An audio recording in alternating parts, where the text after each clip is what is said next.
Love Hurts, an action comedy starring Ke Huy Quan and Ariana DeBose, and it's basically another John Wick clone. Quan plays a retired hitman currently working as a real estate agent, but when his past comes calling, he gets reluctantly dragged back into the life of violence that he tried leaving behind years ago, and it doesn't get any more creative than that. We've seen it a million times before, and we'll see it a million times again. But okay, it's not entirely original, but does it do anything to set itself apart from all the other John Wick clones? Is it funnier than the million other action comedies we've had over the years? Is it stylistically fresh? Is there anything unique about this? No. And that's not inherently a bad thing, but I was just so whelmed by this. I wasn't disappointed, really, because the trailer showed us the whole story, beat for beat. Like, I'm not exaggerating. The trailer is the entire film, just without some of the finer details of this twisting and winding plot. All three of those details. It didn't leave many surprises to be had, so it ended up being pretty much exactly what I expected, and not a shred more than that. As I expected, Ke Huy Quan was charming and likable and really good with the martial arts. The action scenes were nicely staged, well shot, and fun enough for this sort of thing. I certainly wasn't bored, I'll give it that.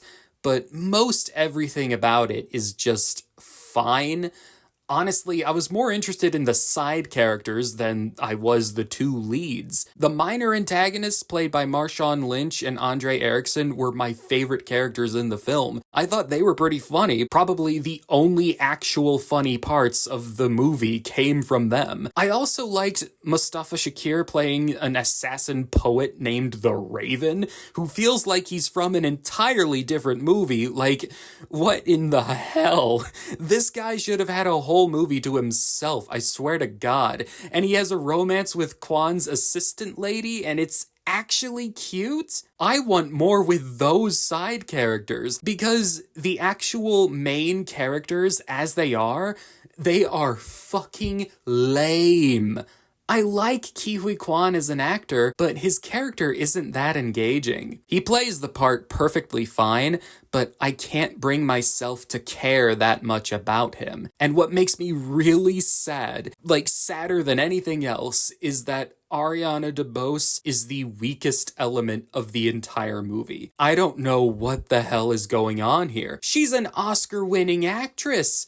Not that you could tell from watching Love Hurts. Like, she's incredibly talented. I adore this woman as a performing artist, but she's kinda terrible in this, and none of it is her fault. She is extremely miscast and just not directed well at all. She's trying to be sly and witty and kind of a badass, but DeBose cannot sell that vibe. Not with her Disney Channel type of acting she's doing here. She doesn't look right for this character, doesn't sound right, doesn't carry herself right. DeBose does not fit this role, and the role does not fit her. I mean, she absolutely could sell this, but the material can't bring out the best in her. Also, the character at her core just sucks. She's so not interesting. And unfortunately, a lot is depending on her, because her character, Rose, is the instigator of this whole plot. She's vitally important to this movie. And she's Quan's love interest?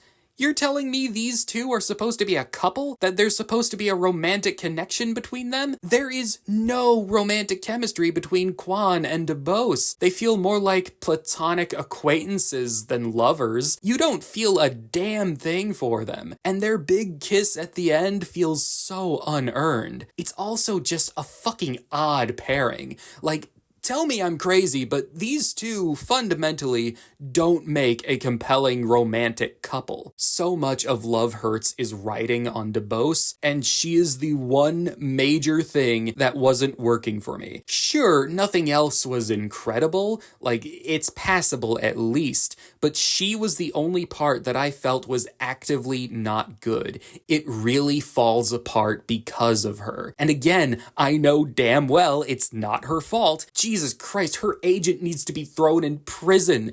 Like, she wins an Oscar, and her most high-profile films after are Kraven the Hunter, her 2.5 minutes of screen time in Argylle, the most forgettable Disney princess movie, and that space station thriller that nobody saw. Are you fucking kidding me? She deserves so much better than this. Oh my god. Ugh. So Love Hurts is currently getting trashed by professional critics, which I can understand to a degree. Obviously, there's not an original bone in its body, and the presentation isn't unique enough to make up for that, and the tone is wildly inconsistent, and really, this isn't doing anyone in the cast any favors, but this is far from a bad movie.